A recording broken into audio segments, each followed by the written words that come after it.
اما بعد فاعوذ باللہ من الشیطان الرجیم بسم اللہ الرحمن الرحیم قال اللہ تبارک و تعالی یا ایھا الذین آمنوا اتقوا اللہ وکونوا مع الصادقین وقال تعالی والذی ارسل رسولہ بالہدی ودین الحق لیظہرہ علی الدین کلہ وکفیٰ باللہ شہیدا وقال النبی صلی اللہ علیہ وسلم کانت بنو اسرائیل تسوسهم الانبیاء کلما ہلک نبی خلفہ نبی آخر الا لا نبی بعدی سیکون خلفاء فیکثرون وقال النبی صلی اللہ علیہ وسلم لا تزال طائفۃ من امتی قائمین علی الحق لا یضرهم من خالفهم صدق اللہ مولانا العظیم وصدق رسولہ النبی الکریم۔ معزز دوستو، مسلمان کی کامیابی اس میں ہے کہ وہ فتنوں کے زمانے میں سچوں کے ساتھ جڑ کر اپنی اجتماعیت کو طاقتور اور مضبوط بنائے۔ انبیاء علیہم السلام جب بھی دنیا میں آتے ہیں تو وہ فتنوں کا زمانہ ہوتا ہے، آزمائشیں ہوتی ہیں انسانیت پر، ماحول خراب ہوتا ہے، سسٹم کا جبر انسانیت کے لیے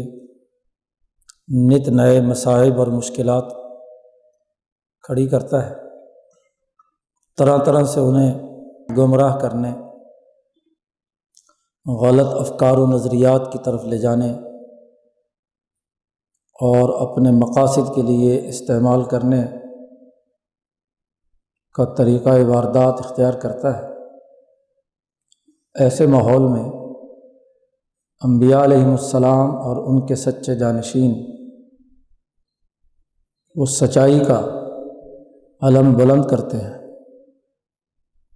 سچائی پر قائم رہتے ہیں۔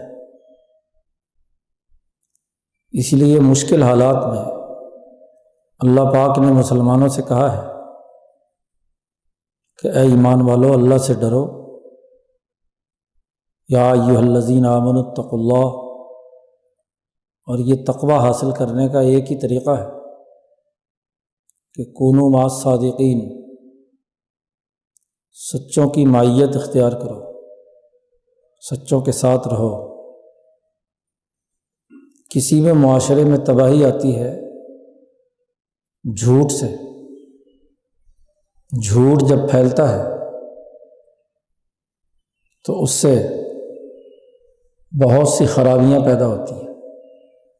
بلکہ تمام خرابیوں کی جڑ جھوٹ ہوتا ہے۔ جھوٹا پروپیگنڈا، جھوٹی بات، جھوٹ کو فروغ دینا، اس کے ذریعے سے حکمران طبقات، سرمایہ پرست طبقات لوگوں کو بیوقوف بناتے ہیں اور اپنے مقاصد حاصل کرتے ہیں۔ اسی لیے قرآن حکیم نے اس سے بڑا ظالم کسی کو نہیں قرار دیا کہ جو سچوں کو جھٹلائے اور سچ کا انکار کرے، اللہ پر جھوٹ بولے اور اگر سچی بات آئے تو اس کے اوپر اس کا انکار کر دے۔ قرآن نے کہا اس سے بڑھ کر اور ظالم کون ہے؟ سچائی کا انکار کرنا، اسے ظلم سے تعبیر کیا ہے، اور سچائی پر قائم رہنا، والذی جاء بالصدق وصدق بہ، جو سچی بات کہے اور سچ پر قائم رہے، اس کو پھیلائے، حقائق واضح کرے، تو قرآن حکیم کہتا ہے کہ وہی متقی لوگ ہیں۔ تقویٰ کی پہلی اور لازمی شرط سچائی ہے۔ جب سچائی کا خون ہونے لگے تو معاشرے میں تقویٰ ختم ہو جاتا ہے۔ انسانیت کے تمام معاملات و معاہدات سچائی کی بنیاد پر ہوں تو معاشرہ ہموار طریقے سے آگے بڑھتا ہے، اور اگر جھوٹ کی بنیاد پر ہوں تو معاشرے کی شکست و ریخت شروع ہو جاتی ہے، ٹوٹ پھوٹ شروع ہو جاتی ہے، مسائل پیدا ہوتے ہیں، انسانیت ایک دوسرے کی دشمن ہوتی ہے۔ تو قرآن حکیم نے سب سے پہلا خلق جس پر تمام لوگوں کو، خاص طور پر مسلمانوں کو جمع کرنے کی کوشش کی ہے وہ سچائی ہے۔ نبی کی نبوت کی بنیاد بھی سچائی ہے، اولیاء اللہ کی ولایت کی بنیاد بھی سچائی ہے، انسانی معاشرے کی ترقی کی بنیاد بھی سچائی ہے۔ معاملہ یہ ہے کہ جب بھی سوسائٹی میں جھوٹ غالب ہوتا ہے تو جھوٹ کی بنیاد پر سامراجی طاغوتی قوتیں اپنے مفادات حاصل کرتی ہیں۔ 250-300 سال سے آج ہمارے ساتھ یہی مسئلہ ہے کہ سچائی کا خون کیا گیا ہے، جھوٹ ہے، دروغ بافی ہے، جھوٹ گھڑا جاتا ہے اور اس طرح بولا جاتا ہے کہ لوگ اسے سچ سمجھیں۔ پھر ایک اور بات قرآن حکیم نے کہی، جھوٹ کو کچھ اس طریقے سے پیش کرتے ہیں کہ اس کو ایک سچے مسلمے کے طور پر تسلیم کرایا جاتا ہے، طاقت کے بل بوتے پر، کہ یہ بات سچی ہے، یہ حقیقت پر مبنی ہے، اور پھر اس مسلمہ تسلیم شدہ قضیے بیانیے کی اساس پر ساری عمارت تعمیر کی جاتی ہے۔ اب سادہ لوح لوگ، حقائق تک رسائی نہ رکھنے والے لوگ، وہ اس مسلمے کو تسلیم شدہ ایک حقیقت سمجھ لیتے ہیں۔ دجل اسی چیز کا نام ہے کہ ہو جھوٹ اور اسے ایک سچائی پر مبنی مسلمہ مان لیا جائے، اور پھر اس کی بنیاد پر ہی تمام کام کیے جائیں۔ سوسائٹی کے تمام ذمہ داریوں کو، سوسائٹی سے متعلق امور کو اس مسلمے کی روشنی میں آگے بڑھایا جاتا ہے۔ سیاست ہو، معیشت ہو، معاشرت ہو، دیگر سماجی معاملات اور معاہدات ہو،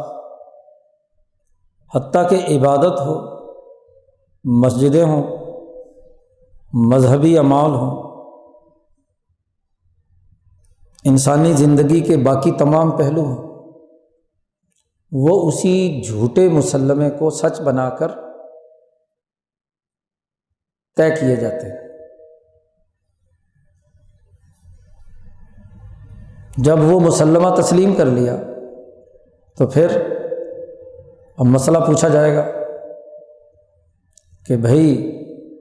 یہ بات تسلیم شدہ ہے، اب اس تسلیم شدہ بات کی بنیاد پر کیا مسجد میں جمع ہونا جائز ہے ناجائز ہے؟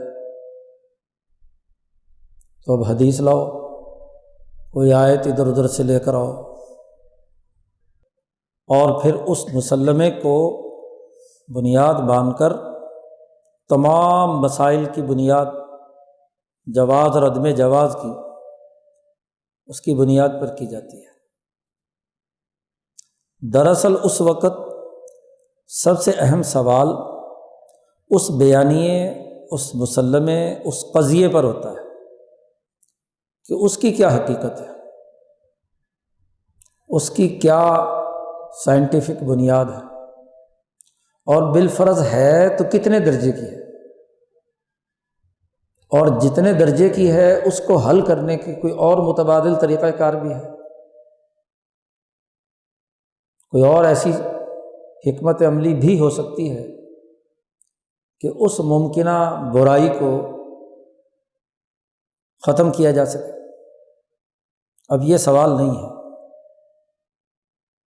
اس لیے کہ ایک خود ساختہ تصور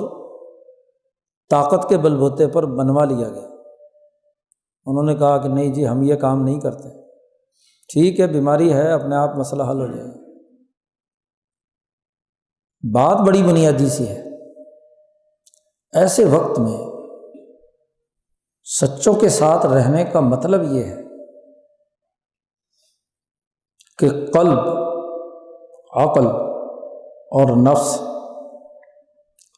تینوں چیزیں مضبوط رکھی جائے، چاق و چوبند رکھی جائے۔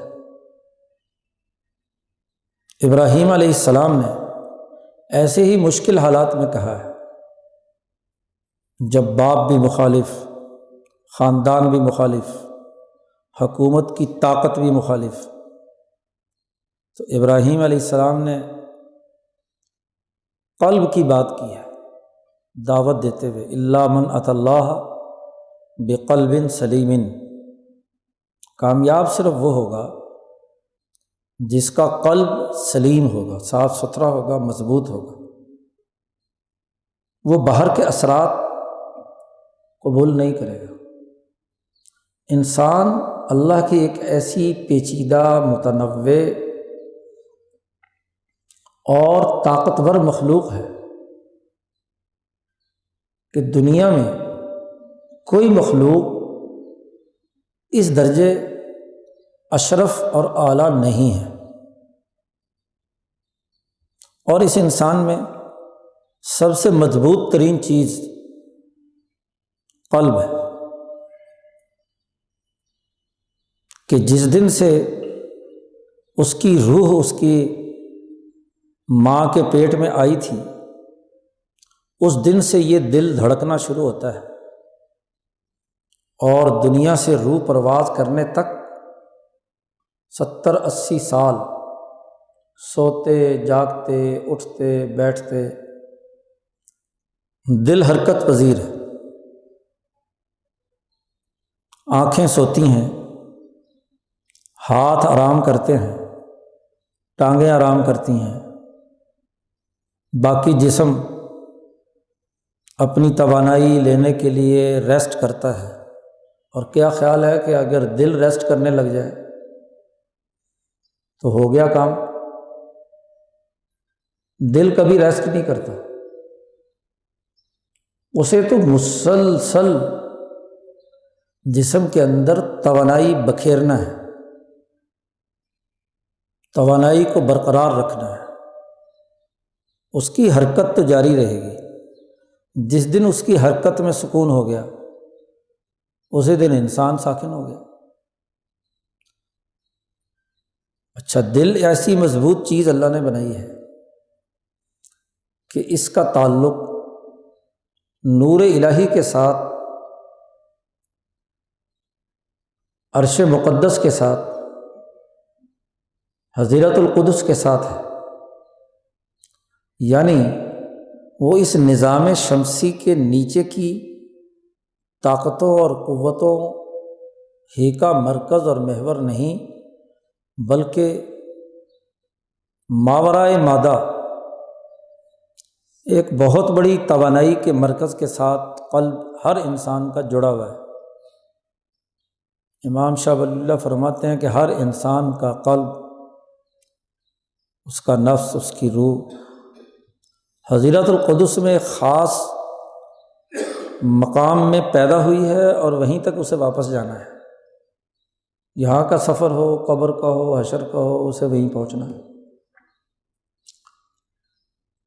اس لیے اس پر اس کرۂ ارض کے قوانین اثر انداز نہیں ہوتے، اور اگر ہوتے ہیں تو ایک درجے تک، کیونکہ اس کو جو غذا چاہیے، توانائی اس کی جسم کو چاہیے اپنی توانائی یہاں دنیا کی آکسیجن سے، یہاں غذاؤں سے، چیزوں سے وہ حاصل کرتا ہے، لیکن اس کی اصل توانائی، قلب کی اپنی توانائی، وہ ذات باری تعالیٰ سے۔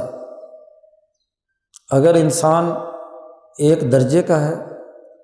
تو عالم ملکوت کی توانائی سے اس کی روح جڑی ہوئی ہے تو قلب ادھر متعلق ہے، اور اگر وہ اونچے درجے کے لوگ ہیں، انبیاء اور مجددین اولیاء، تو اس سے اوپر کے ملائے اعلیٰ کے نظام کے ساتھ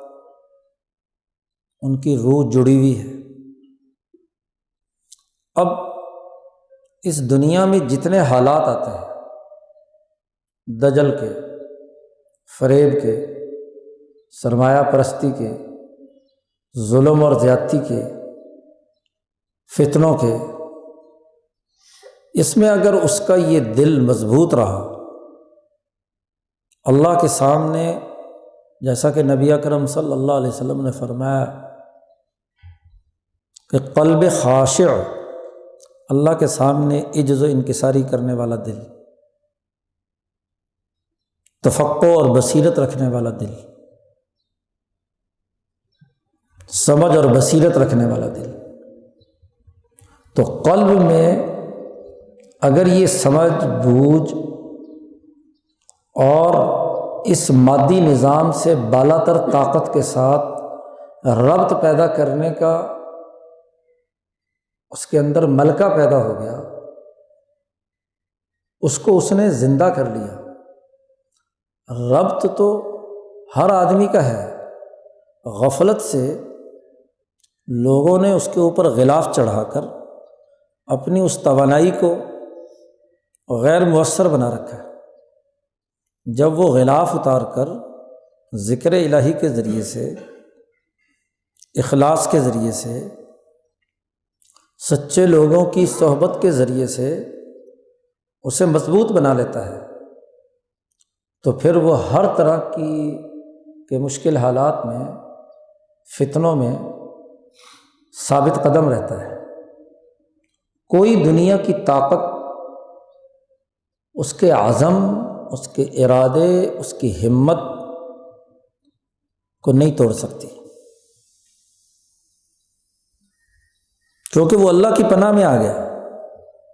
جب اس نے یہ کہہ دیا کہ اعوذ باللہ من الشیطان الرجیم،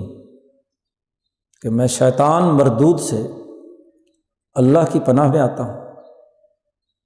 دنیا میں جتنی بھی شیطنتیں ہیں اس کا مرکز و منبع ابلیس ہے، شیطان الرجیم ہے، وہی انسانوں کو غلط راستے دکھاتا ہے، وہی دجل و فریب کے طریقے دکھاتا ہے، وہی انسانوں کو غلام بنا کر جھوٹ پر اکساتا ہے۔ سب سے پہلا جھوٹ اس نے آدم علیہ السلام سے ہی بولا تھا نا، کہ اگر تم نے یہ درخت کھا لیا تو تم یا تو فرشتے بن جاؤ گے اور یا پھر ہمیشہ ہمیشہ کے لیے اس جنت میں رہو گے۔ اور صرف جھوٹا وعدہ ہی نہیں دکھایا، بلکہ قرآن کہتا قاسمہما انی لکما لمن الناصحین، آدم اور حوا سے دونوں سے قسم اٹھا کر کہتا ہے کہ میں تمہارا انتہائی خیر خواہ ہوں، بڑی خیر خواہی کے ساتھ میں نے تمہیں یہ مشورہ دیا ہے، کیونکہ میں بقائے انسانیت کا کام کر رہا ہوں، انسانیت بچانا چاہتا ہوں جی۔ اب وہاں شیطان کیا کہہ رہا ہے؟ قسمیں اٹھا کر یقین دلا رہا ہے۔ آدم، اللہ پاک کہتے ہیں آدم نے جب دل کی توجہ ملکیت سے ہٹا کر دل کو متوجہ کیا اپنی طبیعت اور بہیمیت کی طرف، گویا کہ ایک وقت کے لیے ان کے قلب کا تعلق ملکیت کے نظام سے کیا ہے؟ منقطع ہو گیا یا کم پڑ گیا، یا آدم حیران و پریشان ہو گئے کہ کروں یا نہ کروں، جنت میں ہمیشہ رہنے کا جی بھی تھا جی، اور نہیں تو فرشتہ بن جاؤں گا، تو چلو فرشتے ہمیشہ ہمیشہ یہاں رہتے ہیں۔ خواہش تھی جنت کی، بہت پرسکون ماحول کی، کہ اس کے بعد پورا ملک، پوری دنیا جنت نظیر ہو جائے گی جی۔ تو آدم کی خواہش تو اچھی تھی، انسانیت کا نام لے کر اس نے انسانیت کی خیر خواہی کی بات کی، قسمیں بھی اٹھائی، اور قسم بھی کس کی؟ اللہ میاں کی، کیونکہ اللہ کی قسم کے بغیر تو آدم نے راضی نہیں ہونا تھا، قسم بھی اللہ کی اٹھائی۔ قرآن کہتا فَدَلَّاهُمَا بِغُرُورٍ، شیطان نے ان دونوں کو دلالت کی، ایسی بات کی طرف لے گیا جو دھوکے والی تھی، فراڈ تھا جی۔ وہاں جنت میں مستقل رہنا یا فرشتہ بن جانا، بھلا سوچو جن فرشتوں کو آدم کو سجدہ کرنے کا حکم دیا، اس سے پہلے گزر چکا تھا کہ سارے فرشتوں نے آدم کو سجدہ کیا، اور آدم فرشتہ بننے چلے جی، اور پھر ہمیشہ ہمیشہ رہنا چاہتے ہیں۔ بھائی آپ کو تو خلیفہ بنایا تھا، انی جاعل فی الارض خلیفہ، لیکن شیطان نے ایسا چکر دیا انسانیت کے بقا کے نام پر کہ قرآن کہتا ہے فَدَلَّاهُمَا بِغُرُورٍ، اب اس دھوکے میں آ گئے، اور اس کے نتیجے میں جو کچھ ہوا سو ہوا۔ کیا ہوا؟ اللہ میاں نے کہا قُلْنَا اهْبِطُوا جَمِيعًا، سب نیچے اتر جاؤ، جنت سے نکلو، اور اب تم نے یہ حرکت کی ہے ہمیشہ ہمیشہ رہنے کی، خواہش پالی ہے، تو اب خود روٹی کماؤ، خود اپنے پانی کا بندوبست کرو، خود کیا ہے سارے کام کرو۔ ایک نئی مصیبت بن گئی، اور جب ساری چیزیں خود کرنی پڑیں گی تو پھر پیسے لگیں گے، پیسے لگیں گے تو جتنے وقت یہ کام کاج کریں گے اتنے وقت میں جی مفادات اٹھانے والے، پانی بیچنے والے، روٹی بیچنے والے، ویکسین بیچنے والے سارے میدان میں آ جائیں گے۔ اب جنت میں آرام سے بیٹھے، نہ کوئی روٹی کی فکر، نہ پانی کی فکر، نہ کچھ اور، لیکن انسانیت کی ہمیشہ بقا کے لیے شیطان کے چکر میں آ گئے اور دنیا میں آنا پڑا۔ اب معاملہ تو یہی ہے کہ قلب کی ذرا سی غفلت، اسی کو اللہ پاک نے کیا کہا کہ آدم بھول گئے، ناسیہ آدم ولم نجد لہ عزما، کیونکہ گو مگو کی حالت میں تھے، تو پختہ عزم اللہ کے حکم کی خلاف ورزی کا نہیں تھا۔ ہاں البتہ بھول گئے، غفلت ہو گئی، تو انسان چونکہ بھلکڑ ہے بھول جاتا ہے، اس کو جو بھی چکر دینا چاہے چکر دے دیتا ہے۔ اللہ میاں نے پھر کیا کہا؟ نیچے چلے جاؤ، میری طرف سے تمہیں سیدھا راستہ اور ہدایت دینے والے انبیاء آئیں گے، فمن تبع ہدایا، جس نے ان کی اتباع کی، فلا خوف علیہم ولا هم یحزنون، جنہوں نے ان کی اتباع کی تو اس پر نہ کوئی خوف ہوگا نہ کوئی غم ہوگا، اور جنہوں نے ان کی اتباع نہیں کی اور شیطان کے پیچھے لگے، جیسے یہاں شیطان نے دھوکہ دیا، ایسے ہی وہاں شیاطین الجن والانس کے پیچھے چلے گئے، قلب جو ہے وہ غفلت میں مبتلا ہو گیا، تو پھر یاد رکھو تمہارے لیے ہمیشہ ہمیشہ کی جہنم ہم نے تیار کر رکھی۔ تو اب آپ دیکھیے کہ قلب کی مضبوطی یہ بڑی بنیادی چیز ہے، اور یہ انبیاء علیہم السلام اور ان کے حواریین اور ان کے ساتھ سچائی سے وابستہ رہنے والوں کی صحبت سے آتی ہے۔ چاہے اس غفلت کا معاملہ ایسا ہے جیسے آدم کا معاملہ بھی ہوا، تو ایسے بڑے بڑے صحابہ، یہ جو آیت ہے غزوہ تبوک کے موقع پر جب 3 مخلص صحابہ جو غزوہ تبوک میں شریک نہیں ہو سکے، شیطان نے ان کو ایسی غفلت میں مبتلا کیا کہ حضور کے حکم کی خلاف ورزی کی۔ وَعَلَى الثَّلَاثَةِ الَّذِينَ خُلِّفُوا، 3 آدمی جو غزوہ تبوک سے پیچھے رہ گئے تھے، 40 دن تک ان کا سماجی مقاطعہ کیا۔ ان کی توبہ قبول کرنے کے بعد کہا، اے ایمان والو، اللہ سے ڈرو اور کونوا مع الصادقین، سچوں کی مائیت اختیار کرو، ورنہ تو کیا ہوگا، قلب غفلت میں مبتلا ہوگا، اور اس غفلت کا نتیجہ سوائے دنیاوی ذلت اور رسوائی کے اور کچھ نہیں ہوگا۔ جیسے 40 دن یہ مصیبت میں حضرات مبتلا رہے، سماجی مقاطعہ۔ اچھا اب دیکھو ان تینوں آدمیوں کا جرم کیا تھا کہ انہوں نے سماجی دوری اختیار کی تھی، جماعت میں لشکر کے ساتھ جانے کے بجائے یہاں پیچھے رہ گئے، اور رہے کن کے ساتھ؟ منافقین کے ساتھ۔ اجتماعیت کو توڑا تھا، کونوا مع الصادقین کے تقاضے پورے نہیں کیے تھے۔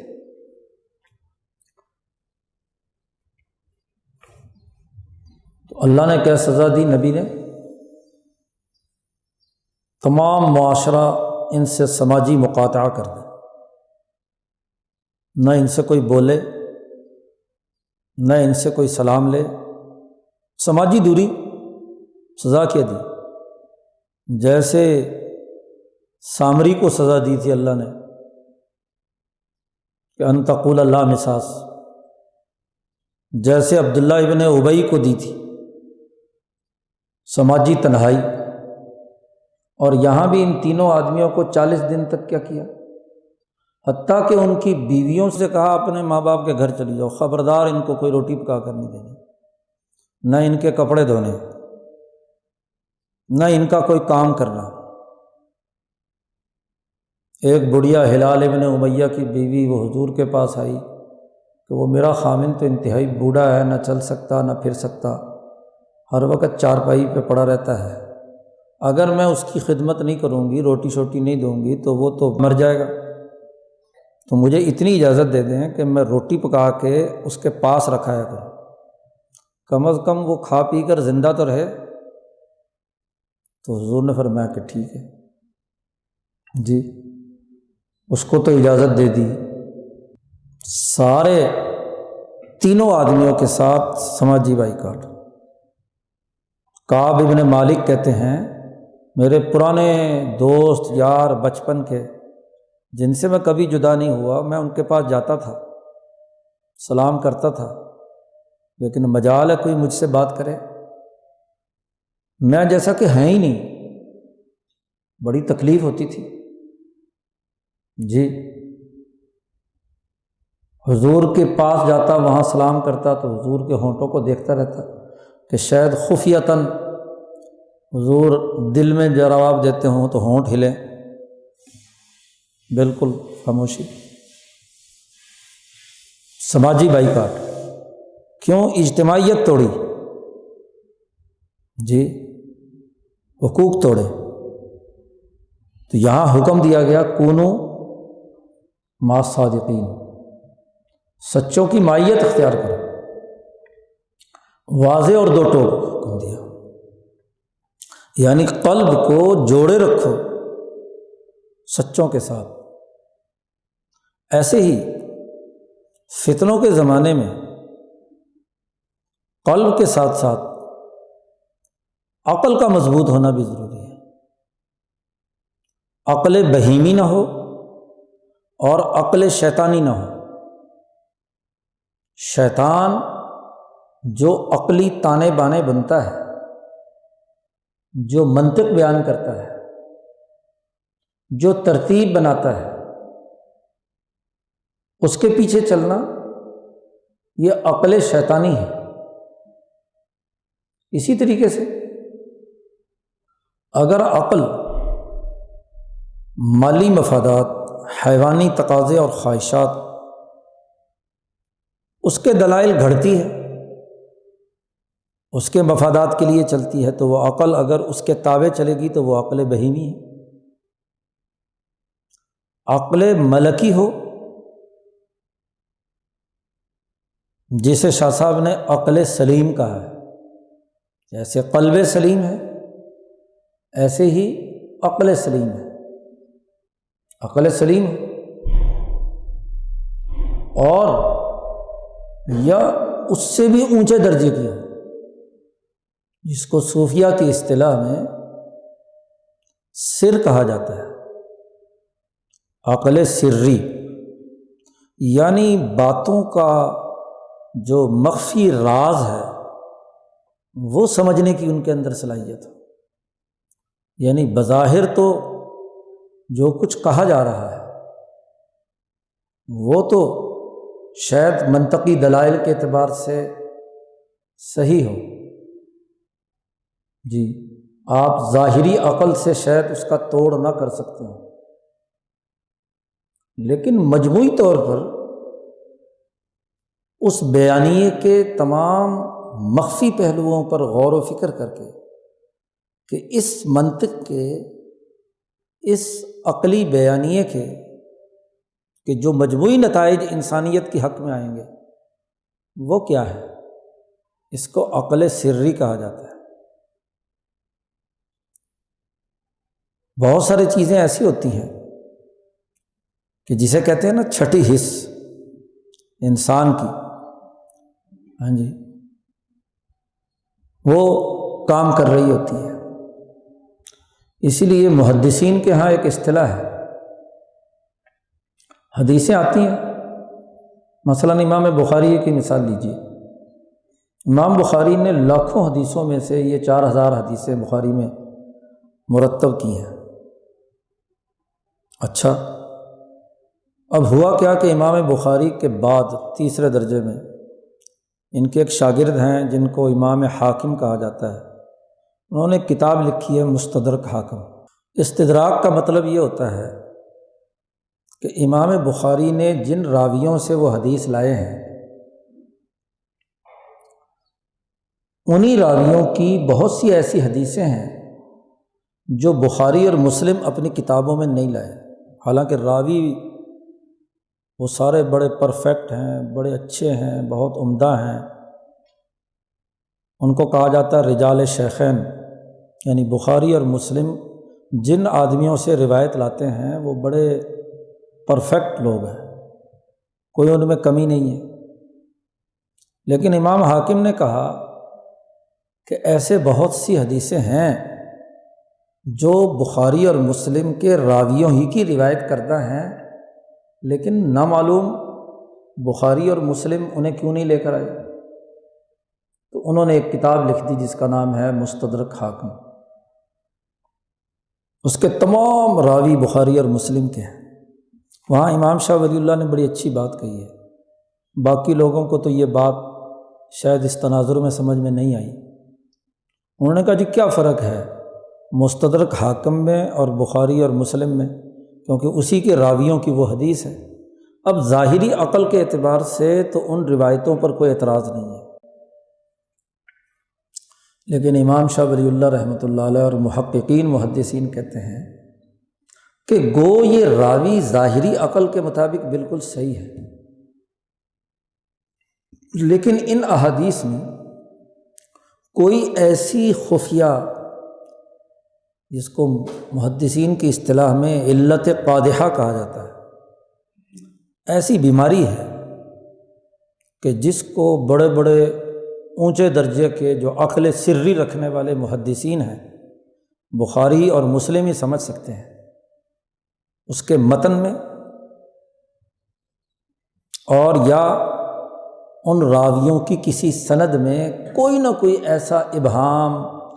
ایسا کوئی خفیہ اس کے اندر نقص ہے کہ جو ظاہری عقل سے تو گرفت میں نہیں آتا، لیکن عقل سری تقاضا کرتی ہے کہ اس روایت کو وہ درجہ نہیں ہوگا جو بخاری اور مسلم کا ہے، تو یہ علت قادحہ یہ عقل سری سے معلوم ہوتی ہے۔ یا جیسے امام اعظم امام ابو حنیفہ کے بارے میں آتا ہے کہ ان کی عقل سری بہت اونچے درجے کی تھی۔ جی، بظاہر کچھ روایات اور احادیث بالکل صحیح ہوتی ہیں، لیکن کوفہ میں جو علم ان تک پہنچا تھا اس کے مطابق اس میں کوئی نہ کوئی ایسی خفیہ بات ہے جس کو سوائے امام صاحب کی نظر کے اور کوئی اس کو نہیں دیکھ سکا، علت قادحہ ہے۔ اس کا تعلق عقل سری سے ہے۔ تو فتنوں کے زمانے میں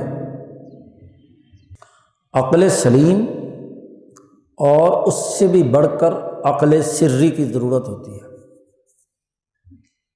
جی، اسی طرح قلب، جو قلب سلیم اور اس سے آگے بڑھ کر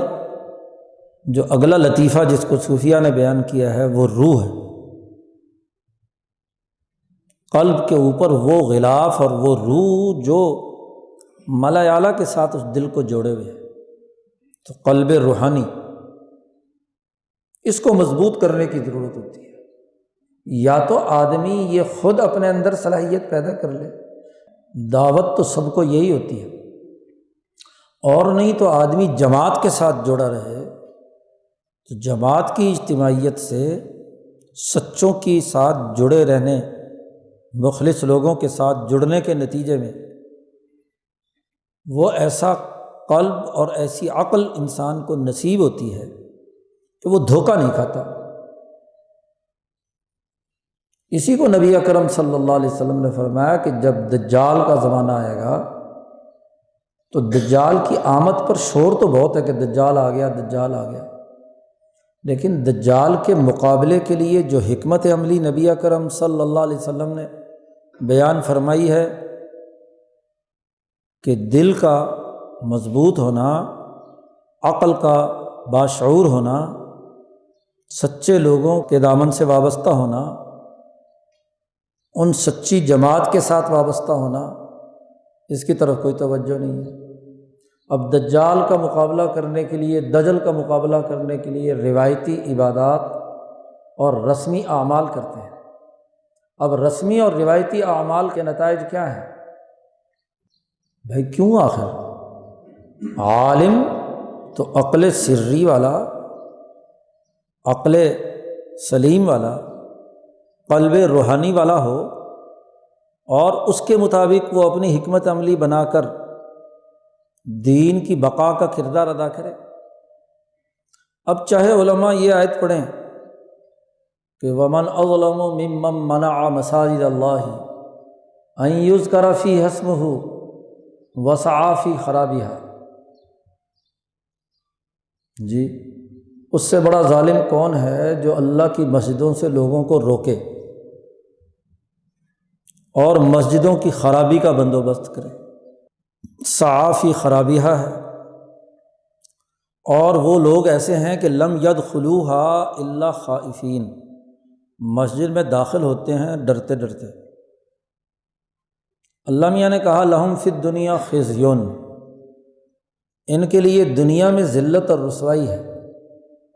اور آخرت میں ان کے لیے بہت بڑا عذاب ہے۔ اب ٹک ٹک دیدم دم نہ کشیدم، جو قلبی جرت کے ساتھ حق بات نہیں کہہ سکتے، جو عقل و شعور کے ساتھ کردار ادا نہیں کرتے، جو اس سرمایہ پرستی کے نظام میں حرام کھانے پر تلے ہوئے ہیں، قلب بہیمی بن چکا ان کا، جی، عقل بہیمی اور عقل شیطانی بن چکی، تو پھر وہ جتنی مرضی کوشش کرے تو کیا ہوگا؟ ایسا ہی حال ہوگا نا۔ اللہ میں اپنے پاک اور مقدس مقام کو کہا کہ تم مہربانی کرو باہر ہی رہو، کیا ضرورت ہے؟ تمہیں یہاں آنے کی۔ پہلے اپنے دل ٹھیک کرو، اپنے کیا ہے عقل درست کرو، سچے لوگوں کی معیت اختیار کرو، اجتماعی طاقت اور قوت پیدا کرو۔ پہلے ان تمام کو پیٹ کا مرید بنا دیا، خواہشات کا غلام بنا دیا، انفرادیت پسند بنا دیا، اور اس پوری انفرادیت کو اب توڑ پھوڑ کر تتر بتر کر دیا۔ لیکن یہ مسلمانوں کو کیا ہو گیا؟ دو ہی شکلیں ہیں، یا تو جو اسلام کا اصل تقاضا تھا اجتماعیت تھی وہ ہم نے چھوڑ دی، اور حیوانیت اور بہیمیت اور قلب بہیمی اور عقل بہیمی ہم پر مسلط ہو گئی، تو اس کا نتیجہ یہ ہے کہ ہاتھ پہ ہاتھ دھرے بیٹھے ہیں، اور جو معاشی نقصان ہو رہا ہے وہ اس سے الگ، معاشی تباہی اور بربادی آ رہی ہے وہ الگ، اور اس کے بعد پھر غلامی کا نیا چکر، قرضوں کی نئی معیشت، قرضوں کا نیا تسلط، عالمی سامراجی طاغوتی طاقتوں کے مفادات کے لیے کٹ پتلی بن کر کام کرنے کا عمل، وہ جیسے جیسے آگے بڑھے گا تو یہ مقابلے کی جرأت اور ہمت سرے سے کیا ہے ختم ہوتی چلی جائے۔ تو فتنوں کے زمانے میں جو نبی اکرم صلی اللہ علیہ وسلم نے فرمایا اپنے قلب کو مضبوط بنانے، اپنی عقل و شعور کو مضبوط بنانے، اپنی اجتماعیت کو مضبوط بنانے، اپنی طاقت اور قوت کو اکٹھا کرنے اور مرتکز کرنے کی ضرورت ہے۔ اللہ تعالی ہمیں عقل سلیم نصیب فرمائے، قلب روحانی اور سمجھ اور فہم و بصیرت رکھنے والا قلب روحانی ہمیں نصیب فرمائے، دنیا اور آخرت کی بھلائی نصیب ہو۔ وآخر دعوانا ان الحمد للہ رب العالمین۔